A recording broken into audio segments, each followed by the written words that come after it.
शेतकरी मित्रांनो नमस्कार। राज्यात वादळी पावसाचा इशारा, या जिल्ह्यांना येलो अलर्ट। राज्यातील हवामानात सातत्याने बदल होताना दिसत आहे। आता बहुतेक सगळ्याच जिल्ह्यांमधून थंडी गायब होत असून उन्हाचा चटका वाढू लागला आहे। अशातच आता राज्याच्या काही भागांमध्ये पावसाचा अंदाज वर्तवण्यात आला आहे। राज्यात पावसाला पोषक हवामान तयार होत आहे।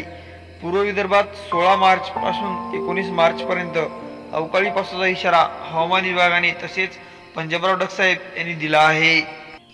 विदर्भात वादळी वाऱ्यासह पाऊस पडण्याची शक्यता वर्तवण्यात आली आहे। तर हवामान विभागाने उद्या म्हणजेच 17 मार्चला नागपूर, भंडारा, गोंदिया, गडचिरोली, चंद्रपूर या जिल्ह्यांमध्ये पावसाला येलो अलर्ट जारी केला आहे। तर 18 मार्चला या 5 जिल्ह्यात यवतमाळ आणि अमरावतीमध्ये वादळी पावसाची शक्यता असून हवामान विभागाकडून या जिल्ह्यांना येलो अलर्ट देण्यात आला आहे। 20 मार्च पर्यंत या जिल्ह्यांमध्ये वादळी पावसाचा अंदाज हवामान विभागाने तसेच पंजाबराव डक यांनी वर्तविला आहे।